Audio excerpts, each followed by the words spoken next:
my God, why have you abandoned me? Why are you so far away when I groan for help?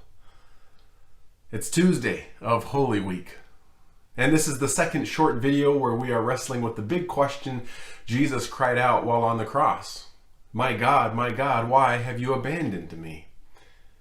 This question, found on the lips of Jesus in both Matthew 27 verse 46 and Mark chapter 15 verse 34, was a question that I said yesterday was a roar from deep within Jesus. This question wasn't just a quote from an Old Testament psalm that Jesus wanted people around him to think of when he said it. It wasn't some sort of object lesson for the crowds that were watching the events in the middle of that dark and bloody Friday afternoon. No, at that moment, Jesus felt abandoned to the depth of his core. He felt like the Father had left him all alone in the hour of his greatest need. He felt abandoned. Now, I say this purposefully because if Jesus felt like God simply wasn't paying attention to him, he might have cried out the beginning of a different psalm. Something like Psalm 10, verse 1. "O Lord, why do you stand so far away? Why do you hide when I am in trouble?" Or perhaps Jesus would have started with Psalm 13. "O Lord, how long will you forget me? Forever? How long will you look the other way?" Jesus did not cry out those two psalms. He didn't use language like stand far away, hide, look the other way, how long will you forget me? Jesus wasn't hanging there thinking the Father simply forgot him on the cross. Jesus felt abandoned. When I was in the third grade, my family lived in Dallas, Texas. I played soccer for a competitive club team, and I was taking part in a soccer camp that was put on by the local professional indoor team on the other side of the city from where we lived.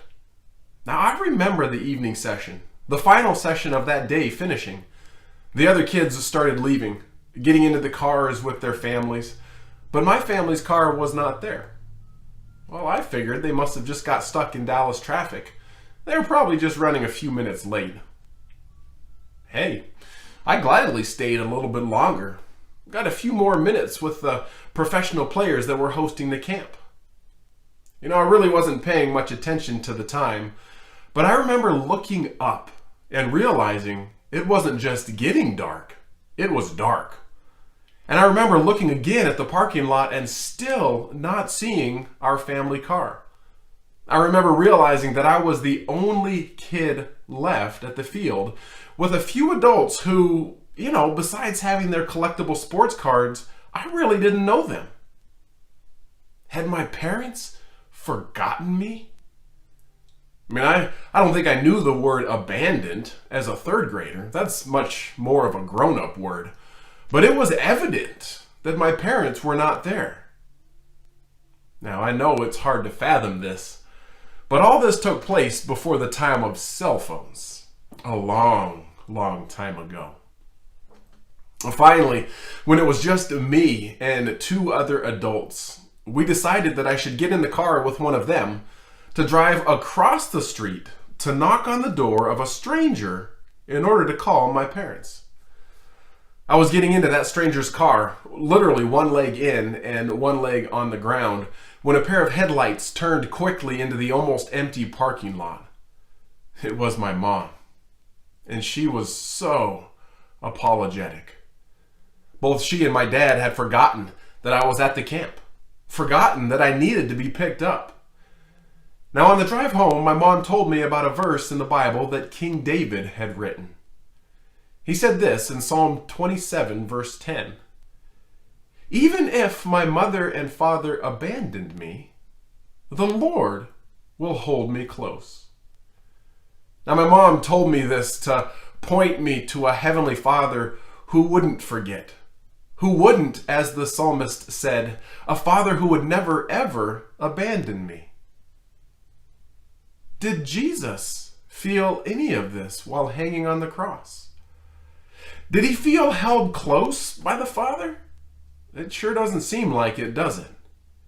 I mean, Jesus would have known that psalm in Psalm 27 about mothers and fathers not abandoning their kids. But he doesn't quote that on the cross, does he? Jesus would have known what God promised Joshua when Joshua was taking over leadership from Moses. God told Joshua this in Deuteronomy 31, verse 6. He said, "So be strong and courageous. Do not be afraid and do not panic before them, for the Lord will personally go ahead of you. He will never fail you nor abandon you." Now, Jesus would have known that. And he would have known about something else King David wrote. Psalm verse 9, or chapter 9, verse 9 and 10. "The Lord is a shelter for the oppressed, a refuge in times of trouble. Those who know your name trust in you. For you, O Lord, do not abandon those who search for you." Jesus would have known all these verses. He would have known the overarching story of Scripture and the fact that it was a story of a God who does not forget and will not abandon. So was Jesus remembering any of those verses while hanging on the cross? I don't know for sure, but I doubt it. I doubt it. I mean, after all, he cried out from the depth of his being, my God, why have you abandoned me?" On that Friday, God the Father did not answer Jesus' question of why. And as I alluded to yesterday, there are times in each of our lives when it seems like God has abandoned us as well. These are times when the deepest cries of our hearts, the "why God" questions that we ask, these are the times when why is not answered. And are you okay not getting an answer? I mean, the Father didn't answer his Son, so maybe sometimes he won't answer your why either. But I want to tell you this today. We should still be willing to ask. Even if it feels like God the Father has turned, walked out, left us all alone, we should still be willing to ask our why questions, which is what I'm hoping we'll do this week. Today, Tuesday, keep sitting with your deepest, hardest why questions for God. Take a few moments and a few minutes and just be still with him. Keep sorting through which why questions you want to ask him. And as I said yesterday, maybe your why question will rise up from out of your deepest pain, your deepest sorrow, your deepest regret, or maybe your why will rise from somewhere else. I want to encourage you, as we continue to wrestle through when why isn't answered, to be willing to sit in these uncomfortable places this week. And we'll keep wrestling more tomorrow. But for now, listen again to the words of both Jesus on the cross and the words of the psalmist. My God, why have you abandoned me? Why are you so far away when I groan for help? Every day I call to you, my God, but you do not answer. Every night you hear my voice, but I find no relief."